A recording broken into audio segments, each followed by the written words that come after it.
Hi, I'm Justin McLeod, Community Relations Coordinator for Roanoke City Public Schools.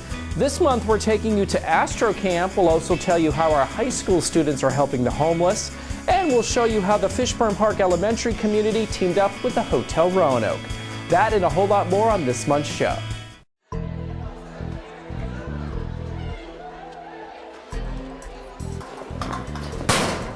What's up, punk? Send those books home for. They ain't gonna help you on the streets. To study? Yeah, man, you need to join our crew, aka the Cobra. Yeah, ain't nobody messing with the Cobra. I mean, I don't know. I kind of want to go to college. Nah, man. I mean, we're just having some fun. Nobody in our gang gets caught anyway. Well, I guess sure. All right.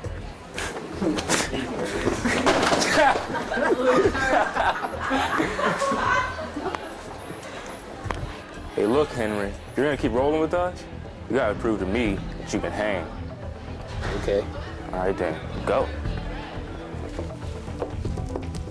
Henry, what are you doing? Every year, over 7,000 arrests result from gang activity. You could end up just like these criminals. Is that what you want? Don't be a part of the problem. Be a part of the solution. Want to learn how to manage your money better, save for that car or dream home, or be able to bounce back from bad credit mistakes? Bank On Roanoke Valley can help. Bank On works with local banks, credit unions, and local governments to offer free classes at local libraries in our community. It's easy, free, and it's happening right where you live. Check out the calendar of classes or sign up at bankonrv.org or call 777-4200 for more information. Each year, students in our gifted program, we call it PLATO, head off to a overnight field trip. And here to talk about this year's trip is Laura Kelly. She's the supervisor of our gifted PLATO programs, as well as Tom Fitzpatrick, who is our supervisor of science. So, Ms. Kelly, why don't you start us off? Why is it important for our gifted students to head out on an overnight trip? It's extremely important for our students to get together, and this is an opportunity for both centers to come together and meet the other kids at the other center and have those experiences that are outside of the classroom, hands-on type activities, and extend their learning that they have been doing in the classroom. And maybe remind folks of our gifted programs. These are 3rd, 4th, and 5th graders, correct? They are identified 3rd, 4th, and 5th grade students that are both identified in math and in reading. And are given that opportunity to attend one of the center-based schools. So this year's trip, Mr. Fitzpatrick, was Astro-Camp in Halifax County, which is sort of a short ride, but in the middle of nowhere, right? It's about 2 hours southeast of here in the woods. Clover, yeah. And it's a really neat opportunity. This camp has only existed here in Virginia for about a year and a half. They run some camps out in California, but this is a new venture for them in Virginia. So the kids stayed in dorms, got to do that overnight experience, but then they participated in 6 different stations where they investigated planets, they investigated astronomy, they figured out what it would take to land a probe on Mars, the probe in this case being a water balloon, and see if they could get their water balloon to land safely. So did a variety of activities designed to look at the science in a much deeper way.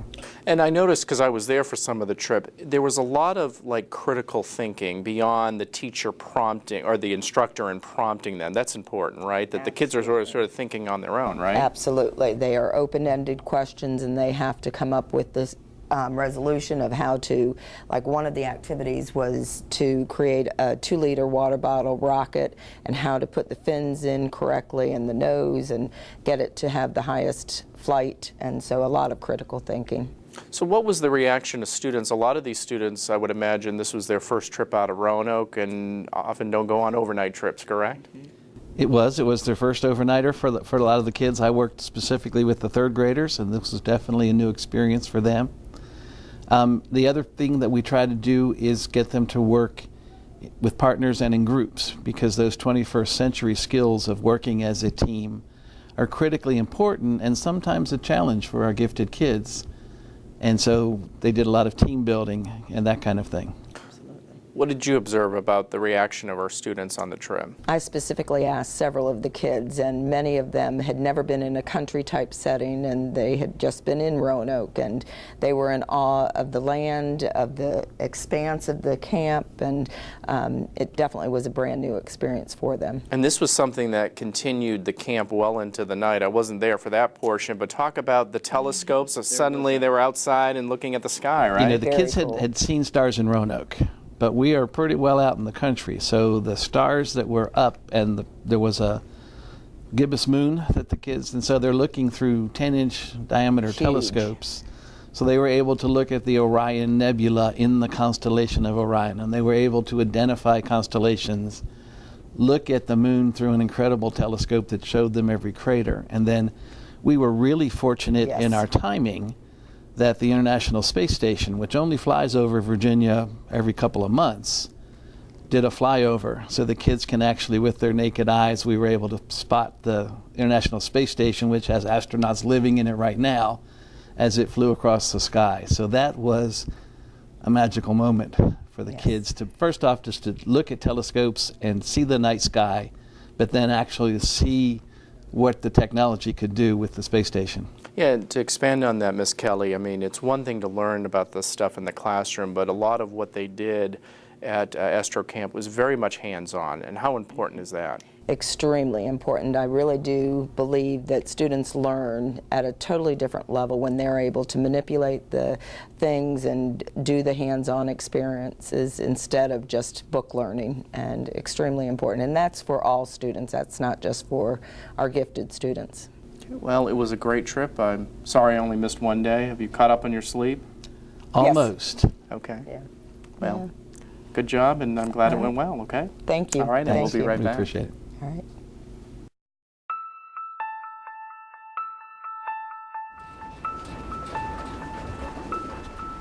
Hey, Melissa. Hey. I like your outfit. Thank you. No, I'm just kidding. You look ridiculous.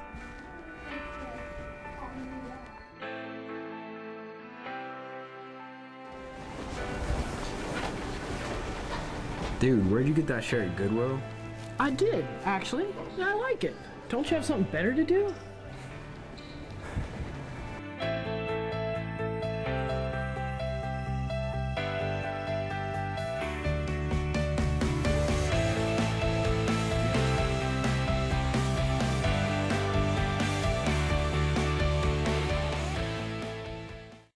In kindergarten, they ask you what you want to be when you grow up.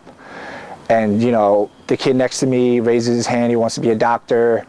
You know, so the other kid raises his hand, he wants to be a lawyer. You know, I raised my hand, I wanted to be a baseball player.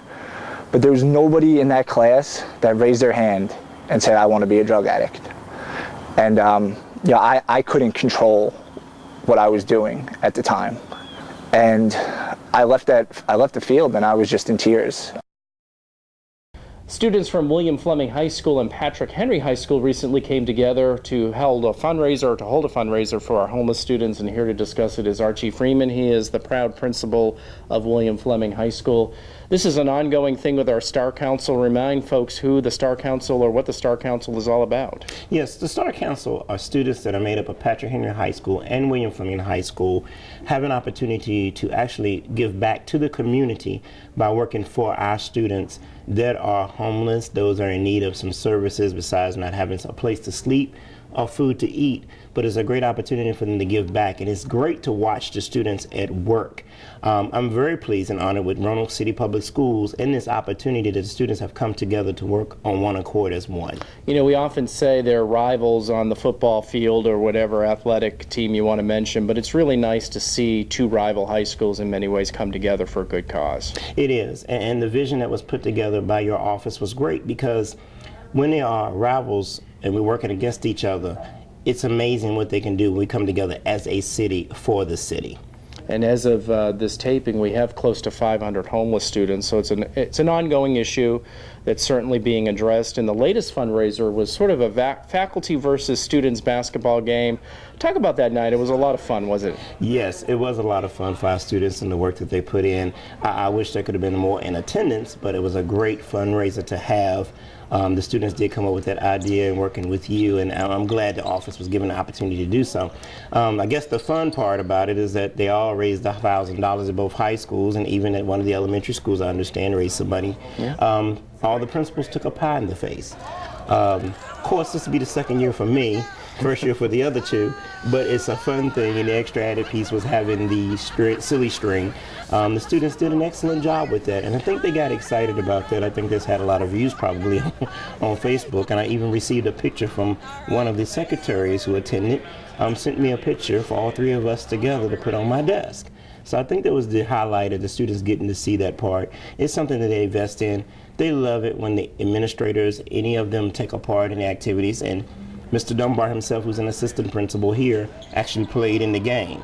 I think that's the part that goes a long way with all the students in Roanoke City, is how much the adults will give back and participate. And we should mention altogether that event, the basketball game, raised well over $5,000, and thanks to Sodexo Magic donating all the food, 100% of those proceeds will help our homeless students in Roanoke City. I mean, this is really this is the third year for the Star Council. This is really a community initiative. Yes. I think it's a community initiative that everyone now is buying in.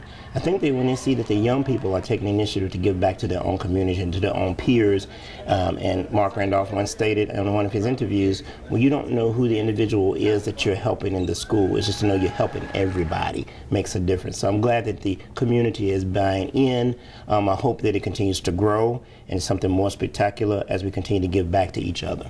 You mentioned Mark Randolph, obviously a senior here at William Fleming, been very active in the Star Council. You have quite a few students here pretty active. Yes. What does it say about this generation that's willing to help? I would tell you that it says that they genuinely do care about their peers. A lot of times you'll find individuals that want to find the negatives to say about the students, but they don't really see all the positives that take place.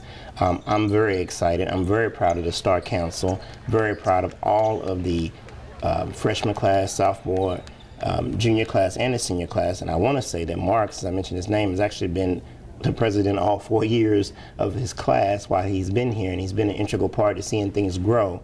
And they have utmost respect for him. So people gather on board and says, what's the vision, what we need to do next to support the school, but also support any activity we may have going. The Star Council had two major fundraisers, the basketball game being one and the Breakfast with Santa around December. When you think about close to $18,000 raised just this year alone by your students from both high schools, I mean, it really just touches your heart, does it not? It does. It really does, especially when you look at things during Christmas time and you look at individuals who do not have to watch them in that time to help those individuals. It does. It makes you really be proud to be part of Roanoke City Schools.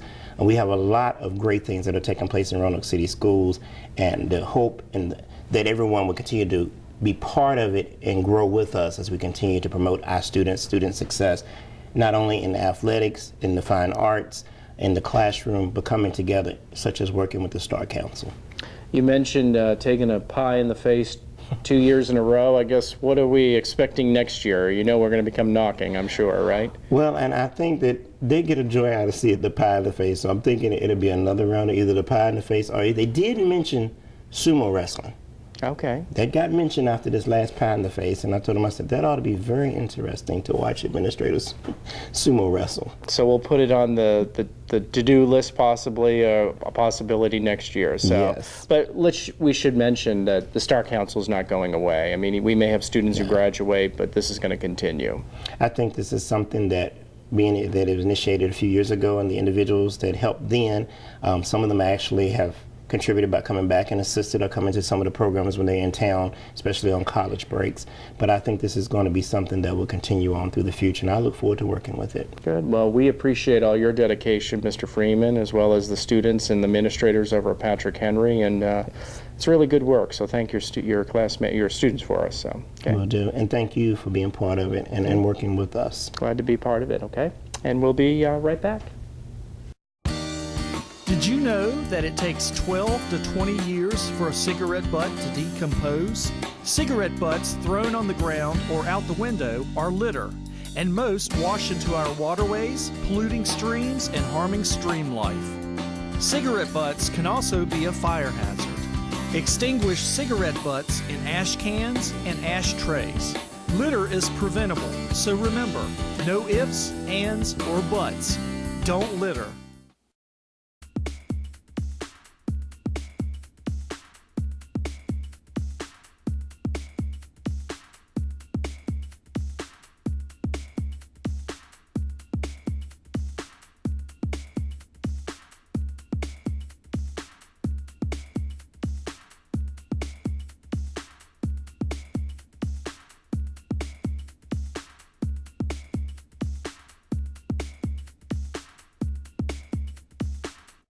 Attention kids, Roanoke's recycling heroes need your help. Join the single stream recycling team and rescue your family, friends, and neighbors from recycling trouble. Recycling heroes always put these items in their blue cart. Mail, magazine, and newspaper. Flattened cardboard. Cereal boxes and tissue boxes. Aluminum and metal cans. Plastic tubs and containers. Plastic jugs and bottles. Glass jars and bottles. Cardboard milk cartons and juice boxes. Recycling heroes never put these items in their blue cart. No food waste. No styrofoam. No plastic bags and packing material. No cords, hoses, or wires. Become a part of the single stream recycling team. Real heroes recycle!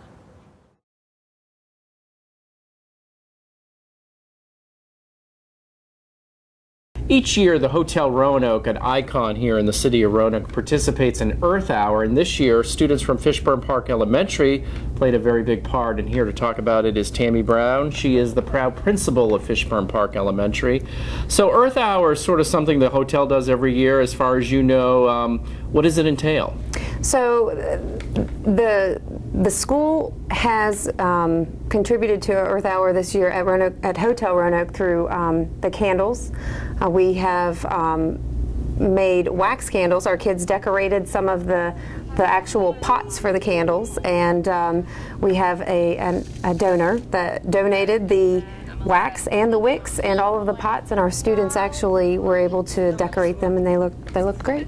And the hotel essentially used the candles during what we called Earth Hour, where they essentially turned off the lights in the Pine Room as well as the Regency Room, and folks sort of dined by candlelight is probably the easiest way to say it. But talk about the seriousness of and the creativity of your students in putting those I want to call them pot plants or planted pots together. Right. They took these little 2-inch clay pots and they decorated them with paints. They used their fingertips, put little animals on there. Our students in our regional MD classroom decorated a lot of them. They just had a grand time decorating the pots and using their getting their creative juices flowing. And it sort of sent an environmental message, what they painted, right? Absolutely. We're saving energy by turning out the lights and burning the candles and creating that nice ambiance for the patrons of the Hotel Roanoke. So what was your students' reaction? I would imagine the older kids may have understood the significance of their work sort of being on display in a big way at the iconic Hotel Roanoke. Well, they're proud. They're very proud. The younger students are just excited because they're getting to do something fun and environmentally friendly, but the older students that have that grasp that concept of doing the environmental friendly piece, they're very proud of their work. They're proud that the patrons of Roanoke Valley are able to benefit from all of their hard work, and they get to put Fishburne Park's name on the map and get it out there. Well, and you mentioned that because there's an environmental message, but there's also letting the public know what Fishburne Park is all about. And there are probably still people out there that don't know it. So remind folks of the focus here, STEAM as well as environmental, right? Exactly. Our school's focus is STEAM, which stands for Science, Technology, Engineering, Arts, and Mathematics. And through this this program or this opportunity at Hotel Roanoke, the students were able to promote Fishburne and our focus, because they're not only are they supporting the environment, they're getting the arts out there. There was a mathematics component. They had to measure out the wicks. They could even count the number of little wax pellets that they put in there. So I mean, it crosses the entire spectrum of STEAM with this one single activity and project. You have a close partnership, the school does, with Hotel Roanoke. You often do sometimes do the Christmas tree. This is good exposure for the school, right? Absolutely. We have Miss Ashley Ring to thank for that. She has an excellent partnership with Hotel Roanoke, and she's the woman behind this entire project, as well as the Christmas tree project. We did have a Christmas tree at the hotel this past year, and we most likely will next year if they'll allow us to do so again. So vote for that Christmas tree. Congratulations. The pots looked great. Mm-hmm. The students did a great job, and you should be very proud. Thank you. Okay, we'll be right back. There's a myth out there that somebody who's using drugs is engaged in a selfish habit, that they're not hurting anybody, and I can say that's not true at all. Every drug user has somebody that they've hurt, that they've not been there for because they're under the influence, or they're using their time and money to obtain drugs. I see a lot of people in the probation office who steal from family members, steal from friends and businesses, so I can truly say that a drug addiction and drug habit hurts everybody. Before we go, we're happy to announce that construction is underway on the new Fallon Park Elementary. It's being built, the new facility behind the current school, and will be completed in 3 phases. The school system recently held a groundbreaking where city and school officials highlighted the importance of the project. This is all very, very exciting. I can't even tell you how excited I am. If you've been in the modulars, and I was telling Martha Chester that I was in the modulars a few years ago. Any of you in the modulars? If you wonder why the carpet color is so funny, I can tell you why. I put my heel clean through the floor. And I was saying to Martha, the only way of extracting yourself from that position, every woman gets this, is you take off the other shoe, and you might be able to get the shoe that's down someplace out.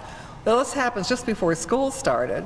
We got the plywood and we got the floor fixed, but we had to take any color carpeting they had in stock. So I'll be very glad to see that carpeting go, and I'm especially excited about having a brand new school for our students, and it's going to be just a wonderful thing for them. So it is my pleasure to introduce Martha Chester, who is president of Hughes Associates. I need to say that Hughes has been wonderful. This is in these days of school safety, every aspect of this school has been planned around student safety. And if you have an opportunity, if you want to see the quality of their work, just go look at Round Hill's renovation. It is really wonderful, and again, I believe that is the safest school elementary in the district. So this has just been a wonderful project, and on behalf of everyone that I work with, and especially Steve Barnett, who's somewhere. He's there. Get your hand up. I really want to say to all of you, Steve has been with this project every single step of the way, and it's been fabulous. And so Steve, it's just a pleasure to work with you. So.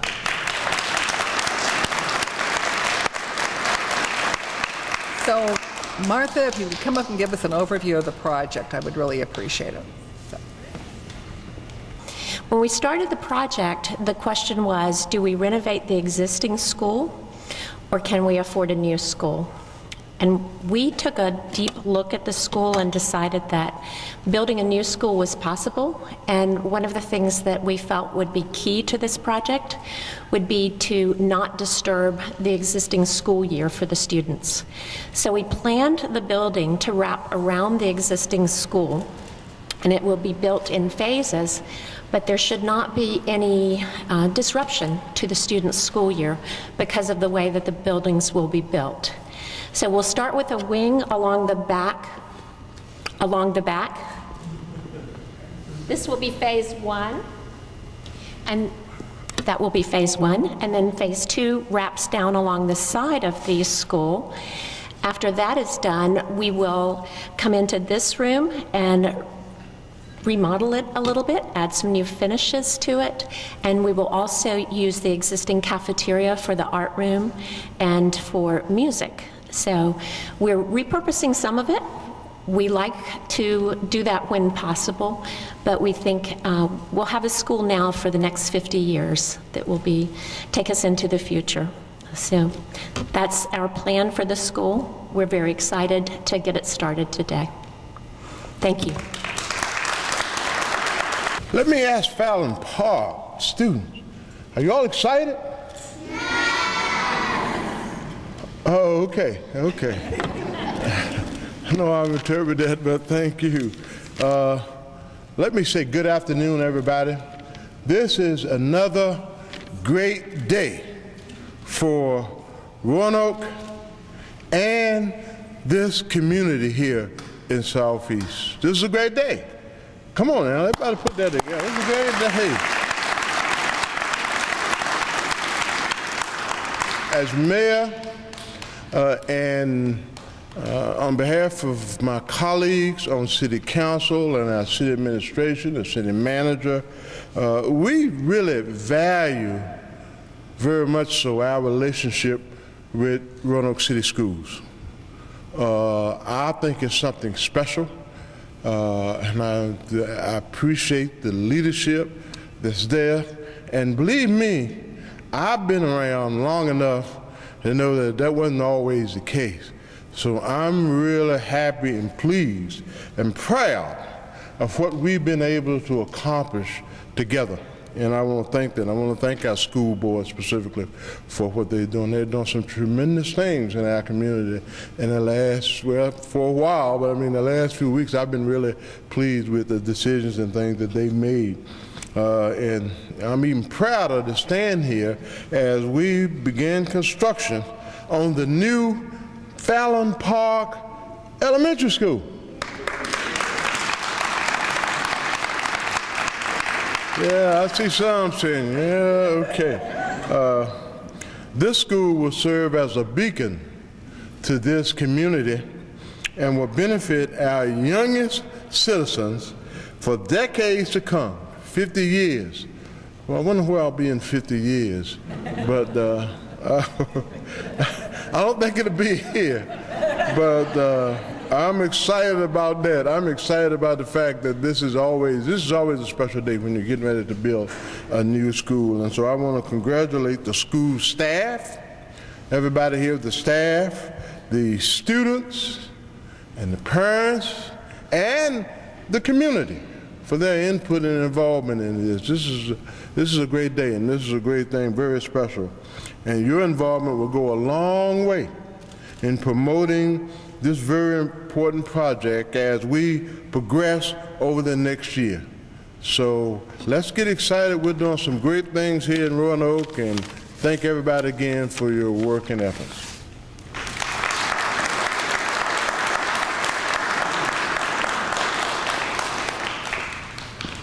One of the things the mayor stated was, I think, very important, is that the plans for the new building had input from the community. So what's going to take place is supported by the leadership of the city, by the school board and its staff, by the students, and by this community. So we are extremely grateful for the support that has been given. At this time, we're going to move right on to what we came here to do.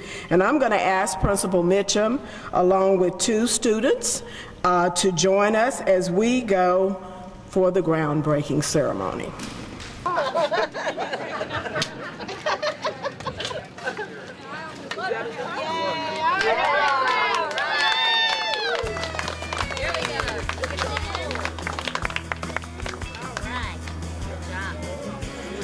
The entire project should be completed by the summer of 2020.